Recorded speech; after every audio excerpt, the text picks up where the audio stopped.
నేను మీ ప్రభువును కనుక మీరు నాకు మాత్రమే భయపడండి. ఆ తర్వాత చూడండి, కానీ తరువాత ప్రజలు తమ ధర్మాన్ని వారిలో వారే ముక్కలు ముక్కలుగా చేసుకున్నారు.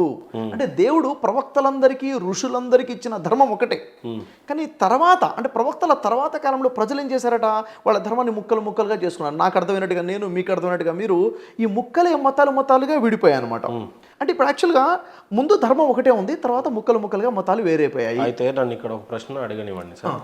ఇప్పుడు ఈ ఖురాన్లో ఏముందనంటే వారు ముక్కలు ముక్కలుగా చేసుకున్నారు అనే విషయం అంటుంది. అయితే ఇప్పుడు అథెంటిక్గా తీసుకోవాలి అని అంటే ఖురాన్ అవతరించేటప్పటికి ఏ మతం ఉండకూడదు అనేది నా ఆలోచన. ఎందుకంటే మొట్టమొదటి దివ్య ఖురాన్ ఇదే అయినప్పుడు, ధర్మ గ్రంథం ఇదే అయినప్పుడు అప్పటికి ఇంకా ముక్కలు ముక్కలు అవడానికి లేదు. ఆదాము హవ్వ సంతతి అని చెప్పి క్లెయిమ్ చేసుకున్నటువంటి ఖురాన్ కానీ బైబిల్ కానీ చెప్పాల్సిన విషయం ఏంటంటే మీరు ఎలా బతకాలో చెప్పాలి తప్పితే కానీ అప్పటికే ప్రవక్తలకు మెసేజ్ ఇవ్వటం కానీ, అంటే ఇది ఎప్పటి నుంచి అప్డేటెడ్గా తీసుకోవాలి అని అంటే 1400 ఇయర్.